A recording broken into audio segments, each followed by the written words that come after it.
Hello everybody and welcome back to another episode of Microsoft Flight Simulator, and today we are going to be reviewing the Mark 9 Spitfire by Flying Iron Simulations. This aircraft comes in at 35 Australian dollars. I want to say it came out to just shy of 40 US dollars, give or take a few. I didn't really pay attention, to be completely honest, but it was around 40 bucks. And what we're going to be looking for today is what I've discussed previously. I'm not going to be going through every single procedure and looking for dead-on accuracy of flight dynamics, things like that, because quite frankly, I'm not a Spitfire professional. My reference is going to be DCS World. I do fly the DCS World Spitfire. However, I'm not looking for anywhere near the same kind of flight controls or flight modeling or combat ability, anything like that. What I'm looking for, I mean, we don't need any of that for Microsoft Flight Simulator. I understand that. What I'm looking for is the enjoyment worth the aircraft, right? Or worth what you pay for the aircraft, I should say. Are there going to be any major immersion breakers? Is there anything that's going to make you feel like you're no longer flying a plane and that you're riding a roller coaster that has rails, at 5,000 feet up in the air or higher? I'm looking for, major things that really stand out and just ruin the experience. Okay, that's what I'm looking for when I do my reviews. To touch on that for just a brief minute, I want to give you guys a quick disclaimer. So I hope that you guys listen to this part because it's really important to me. My disclaimer is, and this comes from the Piper video that I did yesterday. I got into sort of a verbal hash out with a gentleman this morning about the accuracy of the stall behavior and things like that. And to that gentleman, if you happen to see this, I apologize. It never should have gotten to that point, and that's why I removed the comments. I caught me in the morning. I was grumpy, so I apologize. But I want to stress, guys, I'm not a real pilot, and I've said this before. I am an absolute aviation enthusiast. My father was a pilot, and in order to give any kind of review when an aircraft releases, and that's why I buy them the day of release, because I know many people are like me and can't wait for the new aircraft. I don't have the time to dive into the die-hard aspects of the one-to-one accuracy to the real-world aircraft. I go by how much does it cost? What's the quality of the imagery? Because for me, the images make a big difference in whether or not it's going to be an immersion breaker. If it looks like you're flying a Lego, you're probably not going to have as much fun because you're going to have that constant visual reminder that you're not flying a plane, you're flying something that's fake. And then as far as the flight modeling goes, what I look for is unrealistic behavior, not necessarily identical or realistic for that particular aircraft, but unrealistic behavior. When turbulence hits the aircraft, does it look like what happened was you had a bunch of springs attached to the bottom of the plane that just got, stressed and released, or does it feel like that jolty sort of pillowy feeling that you should get when flying a plane? I have some flight experience, in a Cessna 172 when my dad had his license. Of course, he'd let me fly just like all dads do. But it's obviously limited. Anyway, I just want to make sure everyone understands where I'm coming from. My goal is to get my pilot's license as soon as this COVID nonsense is over. I am ready to go full steam. I have the money saved up. I have everything lined up that I need to proceed with it. I'm just waiting for it to be safe to do so. I have a family to think about. I can't just go out and take that blind risk, just like many of you listening here. So anyway, I'm not an instructor. My tutorial videos that I do to get people like myself who have struggled to find the information in a way and present it in a way that's understandable to those of us who may not have that information or that background, that extreme in-depth knowledge. And then I take a lot of my information I get from you guys who, I can tell by the comments and the way that you the information that you provide, I can tell, hey, this person knows what they're talking about. I dive into it. And then typically what I'll do is I'll try to find documentation supporting that information and then put it into my guides. And that's why they take a long time to get out because, I don't just throw stuff together. So anyway, I just wanted to get that out to make sure everyone understands the expectations of what these reviews are for. At a time where, people are hurting for money and things are stressful and you're trying to find those few minutes of enjoyment, I'm just trying to, just make that a little bit smoother. So anyway, moving on, let's get on to the rest of the video here. Okay, so moving to the outside textures, they look absolutely fantastic. Really no major issues. Just a couple things that stand out, a couple locations that I hope get a little bit more work. And I'm being nitpicky here, just trying to be fair as I am with any other aircraft. You know, I'm trying to keep this unbiased. We have a couple locations like right here, maybe right here. Definitely the intake and then the wheels look a little bit plastic, almost like a plastic model, you know, that we used to build it, you know. And then like the lights here, maybe just a little too saturated. Totally get what they're doing here. I understand what the look they were going for, but the saturation just, it looks more like a pastel crayon or something like that, pastel paint. That sort of was thrown on there. At the same token, on the contrast of that, if you look at the weathering on the forward face of the wing here, it looks like it's got a couple bird strikes, some weathering, you know. Same thing when we get up close to the engine, you can see some dirt and muck, some staining from the exhaust, even it's got that purplish tint from the side of the plane being heated.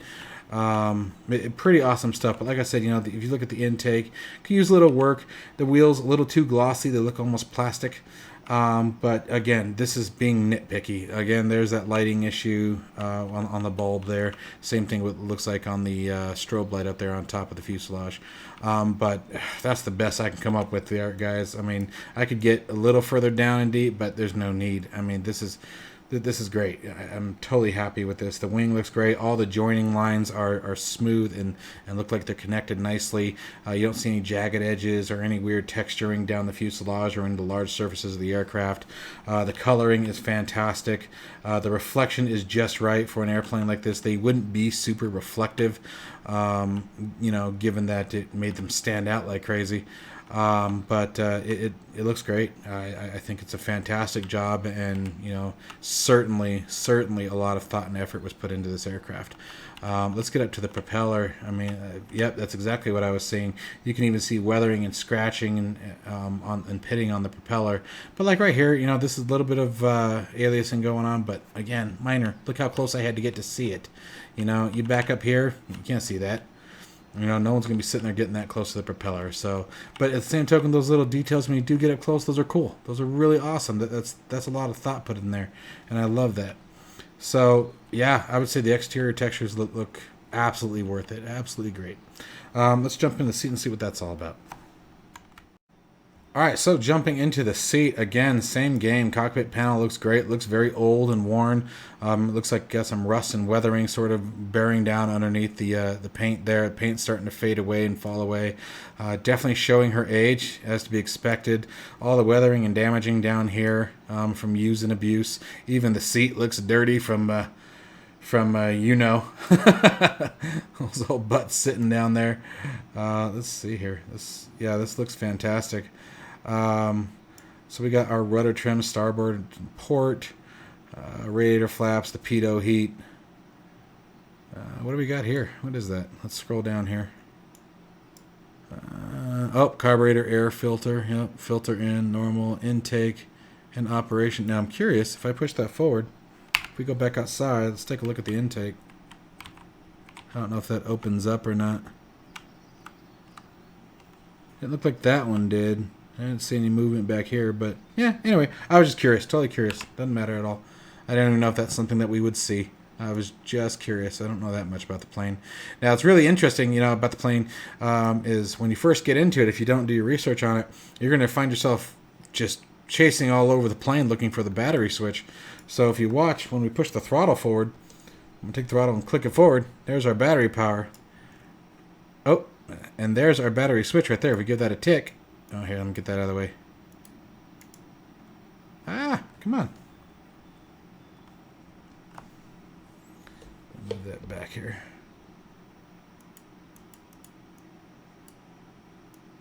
Well, let me... oh, you can see it trying to. I think it's because the throttle's in the forward position. Let me move that back. Yeah. But anyway, so I don't want to focus too much time on this. So long and short of it is that when you want to shut it down, you would... let me just do this. There we go. There you go. There, now it's working. I don't know why it wouldn't work from back there. You can stop trying to click. But anyway, move the throttle back, and then you manually just reach forward with your finger, reach down and turn the batteries off. But it actually turns on with the throttle moving forward. So anyway, something to be aware of when you fly it for the first time, so you don't spend an hour trying to chase down the power button. And then, let's see here, coming around, we're just going to get her started. I'm not going to spend too much time on the interior. I just want to get up and fly it. And again, I'm not looking for realism. I'm not comparing it to DCS World, only in the aspect of the flight model and enjoyment. Are you going to have fun flying it? Does it feel like you're flying a plane? That's all we're going to be looking for, you know, and then just enjoying the fact that you're in a Spitfire. It's one of my favorite World War II aircraft. You know, my family always asks me what my favorite aircraft of World War II is, and I always tell them that's an impossible question. Any true aviation enthusiast of World War II will tell you that is an impossible question to answer, because it matters what theater you're talking about and what the role was. Now, if you want to talk about you know, World War II fighters, yeah, Spitfire is definitely up there. I would say, you know, Spitfire was the most elegant, most gorgeous plane in the sky. But moving on from there, well, then it gets a little tough if you're talking about performance and things of that nature. It gets a little hard to answer that question, because they all had something unique. The German, Japanese, it doesn't, you know, American, Britain, it doesn't matter. They all had their unique features that made them stand out from the other aircraft. Anyway, so let's go ahead and check some things out here. So here's our flap handle. Now, we should be able to drop them. We probably won't be able to raise them, but we can drop them. Cool. And it even sounded like they dropped, and that's exactly what should happen, because they don't have any hydraulic power, so they're just going to thunk down. Oh, cool. And this is the only indication that you have from the pilot side on how to determine whether or not your flaps are actually down outside from the handle, and then obviously the sudden loss in speed. But these little flaps come up to let the pilot know that the flaps have come down. Because if you look underneath it, there they are right there. There's the two flaps. So they're actually under the wing there. So it makes it kind of cool. Now, like I said, they shouldn't have come up. I don't think they should have came up without hydraulic power, but that's all right. That's all right. Again, minor. No one cares about that, right? That's insignificant in comparison. So let's go ahead and let's get her started. Let's turn the fuel on here. And then what we're going to be doing is, let's see if I can click that and hold it. Let's move our camera around so you guys can see this. So there's this indicator light right here, and what this is the fuel pressure warning light. It lets us know that there isn't enough fuel pressure, or the fuel pressure is low, in order to, you know, give proper fuel feed to the engine. So what we're going to do here is we're going to use this wobble pump here, and we're going to pump it about 8 to 10 times, or basically just until that light extinguishes. Alright, so once the light has extinguished, we can take our primer, and you're going to use your mouse wheel to unlock it, and then we're going to prime the engine, you know, anywhere from 4 to 5 times. So let's do 5. 1, 2, 3, 4, 5. Alright, and then we'll relock it. Now, the next part would get a little tricky, especially in DCS, but from what I saw from some of the other videos, it's not quite as bad for this aircraft. It's pretty simple, which is fine. By the way, I should probably get that throttle turned back, otherwise that's going to be really bad. You're going to turn our magnetos on, and then the trick here is that what you'd have to do is hold these two. You'd start your boost coil, get the engine cranking, fire up the starter, and the engine would start spinning a bit faster, and you'd hear it start doing brum, brum, brum, brum, you know. And then once it did that, you'd take your mixture and you'd push it forward into the run position, and you'd hear the engine spin up, right? And I may have that slightly off. I can't remember if there was a third position. I don't think there was. I think it was just cut off and run. But anyway, I might be mistaking it with the P-51. But so let's see here. We're going to do the coil. Interesting. Okay, so it looks like the start switch actually moves the mixture into the run position. So, all right, fair enough though. I mean, it worked. We're running. I'm not that nitpicky here today. I understand what they're doing with this plane. They made it very clear. The textures are great. Now let's check the flight model. Now I'm a little worried about takeoff. Takeoff in the Spitfire is nasty. Takeoff and landing, and it's because of that narrow wheelbase that it's got. Makes it really susceptible to rolling and yawing. Very unstable. Now, I think we want a little bit of right rudder. A quarter turn there. I'm not going to do too much. And then let's bring our flight stick back. Here's our brake. But something I noticed when I first put my feet on it a minute ago is we have a right and left accumulator. Okay, so, or brake pressure there, excuse me. So that's not accurate because the brake handle is actually here. This is the only brake for the Spitfire. And right now you can tell it's in the retracted position, indicating the parking brake is on. Let's go ahead and close these up. Now I don't know if there's a way to manually disable the parking brake, as I don't see anything move. Let's actually pull that back. We shouldn't need it for today. Plus I don't think it's modeled. But anyway, as I was saying, so with the parking brake, it looks like it's modeling differential braking, which this aircraft wouldn't have. And actually, that's one of the advantages to that is, I'll tell you right now, is learning the Spitfire and DCS. The hardest part was learning to taxi it. It is a nightmare. It was just such a pain in the rear. Let's go ahead and get ready to taxi out. Alright, so as we've got her ready to taxi here. Now, like I said, one of the things I'm going to be concerned about is, well, I would normally be concerned about, I'm not sure what it's at right now, is if it has differential braking, that's going to make it significantly easier to taxi. You sort of apply brake pressure to one wheel versus the other, the aircraft starts to turn in that direction. I'm also kind of wondering if it's modeling tail wheel movement from the rudder pedals, which also would be inaccurate. But for Microsoft Flight Simulator purposes, I would almost welcome that, especially for people who just want to fly a Spitfire and don't want to get down deep, because like I said, taxiing the real thing was horrible. Let's do a little bit nose up trim.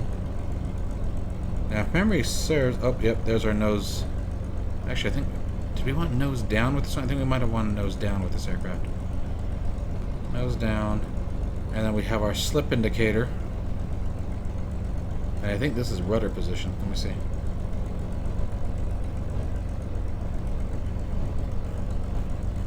Nope, not showing it.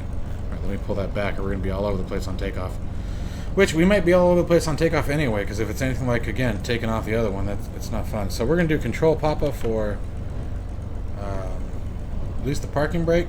And you can see no matter which brake pedal I click on, that brake handle goes all the way back. So I'm thinking that it's sort of a generic braking and rudder system, which is fine. Let's add some power here. And we should actually probably close our door here, which is cool because I don't think DCS has that one. So that was kind of a welcome thing too. And we are in South England here. And yes, it is using standard rudder controls, so just kick your rudder with the direction that you want and she starts to turn. But we're in South England here, sort of representing her home country. Again, this is an amazing aircraft, absolutely beautiful. It's got the, I'm going to forget the word of it already. I want to say gull wings, but that doesn't sound right. The wing shape that you see here, I can't remember what it's called. I'm going to remember as soon as the video's over. And then it's got the clip wing. Now the difference there is that the clip wings performed better at the higher altitudes, where this one did much better at the lower altitudes and was much more maneuverable. But and both models come with Microsoft Flight Simulator's purchase, so you don't have to worry about that. To close the canopy, we're going to reach back here and just grab this wheel or handle and slide it forward. It's a lot quieter, doesn't it? Now, I'm a little concerned on takeoff. We'll see what happens. I'm not... if it's anything like previously seen, this could be a little bit of a rough ride because it's been a while, but we'll see what happens. Alright, so here we go. We're going to start throttling up here.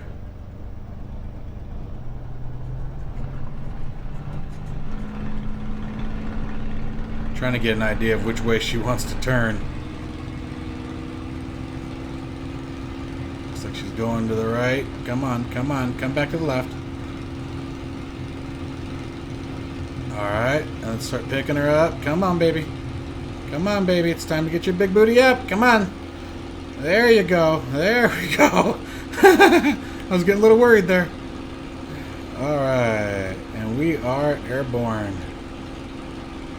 Alright, I'm going to start trimming that nose up a bit.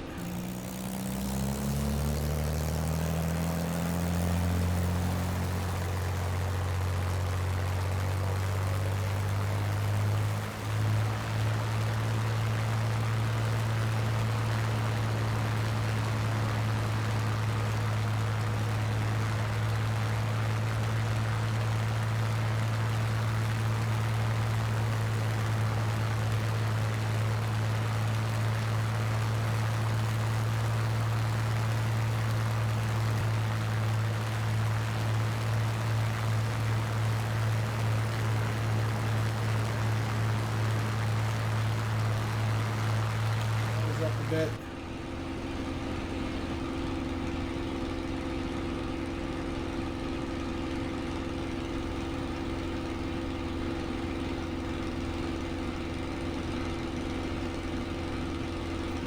No autopilot here today, guys, so we're just going to do the old-fashioned way. Alright, so we do need to get rudder trim, and unfortunately I don't think I have it mapped, so I'm not going to try to do that from the controls.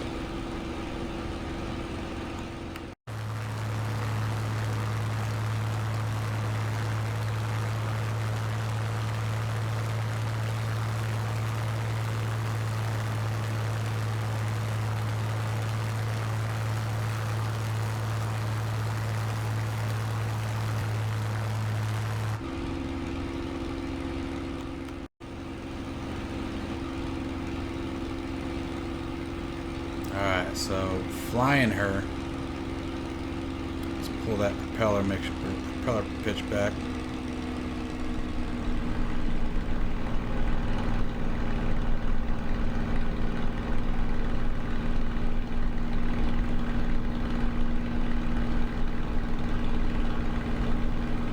She feels good. She sounds good. Hands are off the controls. Rotating, and again, it's because we have to deal with that side slip there and some left rudder.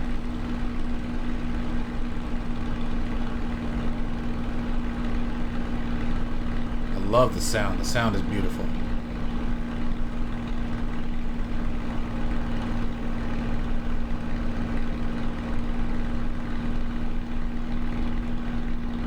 Absolutely gorgeous.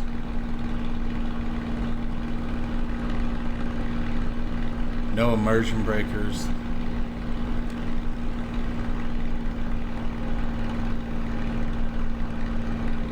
Pulling that propeller pitch off. You can hear the propeller dying down.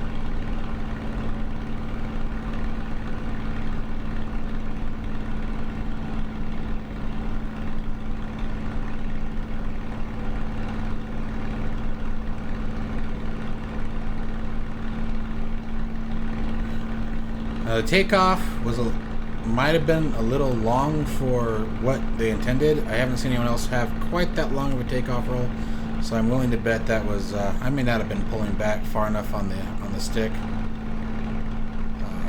but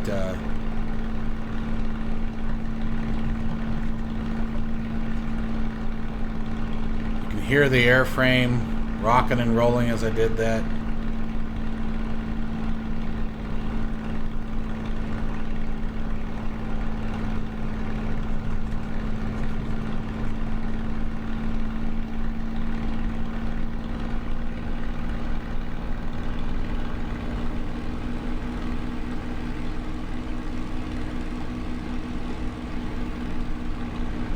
This would absolutely be a lot of fun to fly around the countryside in. Well, it is a lot of fun to fly around the countryside. Whoa, baby. So I'm going to say right off the bat, I think it's worth the money. Yes, it's some things are missing. Some textures need to be adjusted if possible.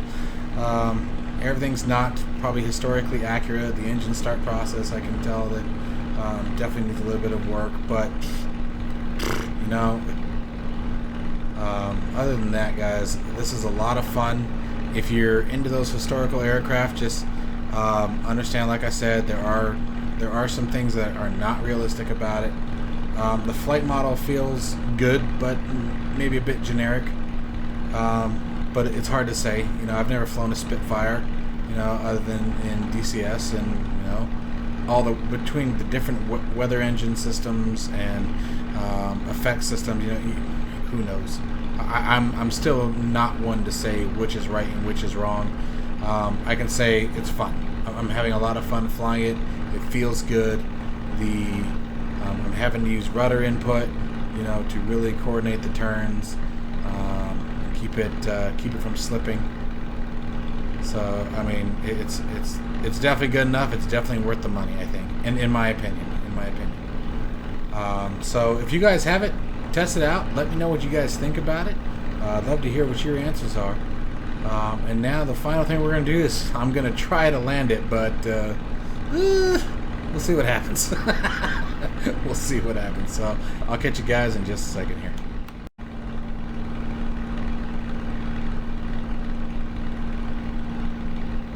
So as we're on our way back, I wanted to show you guys, if you can see, it looks like we're catching a little bit of turbulence.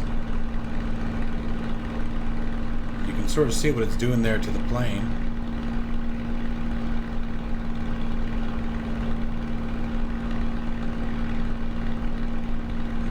Looks pretty good to me. It's not, again, springy. Doesn't feel like, you know, we're on a broken elevator.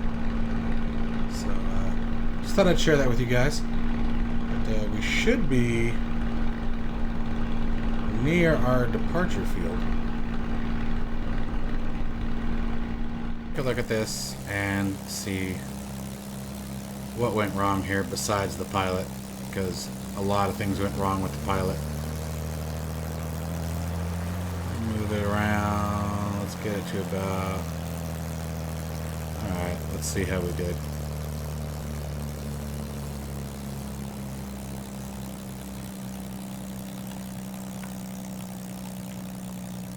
Terrible approach. A little crabbing there. Oh, now I messed up. So off the landing location. Let's watch this from the side. Gears are down. Little bounce. Not too bad. I tried to 3-point it. Failed miserably. But there, all 3 wheels are down. I'm applying wheel brakes at this point. It's starting to really kick up. It was not slowing down. It would not slow down. I don't know how much of that is accurate. Obviously, hitting the tree, that would have been a done deal. But I just feel like, yeah, I mean, like, and then the brakes went from nothing to full throttle there. But anyway, it's like you can see the wheels still rolling there. That's funny. But all in all, it was still a very enjoyable experience. I think like I said, 98% of that, it was absolutely pilot error. And I think this is something with a little bit of practice we're going to be able to get down. Whether it's realistic, not realistic, it's definitely challenging aircraft to fly. The takeoffs are challenging. Be ready to dance on those rudders, guys. If you don't, the engine torque is going to carry you into the boonies. And then same thing on the landing. You know, you have to deal with ground effect and you know, obviously you can't just stomp on the brakes for obvious reasons. You'll pitch the nose forward like I did. I just felt the roll time was a little too long, but, you know, I don't know. It's hard to say. But let me know what you guys think down in the comments below. Let me know how you guys feel about this aircraft, if you think it's worth the money. And then if you purchased it, let me know how your experience with it has been. And I will catch you guys in the next one. Take care, folks.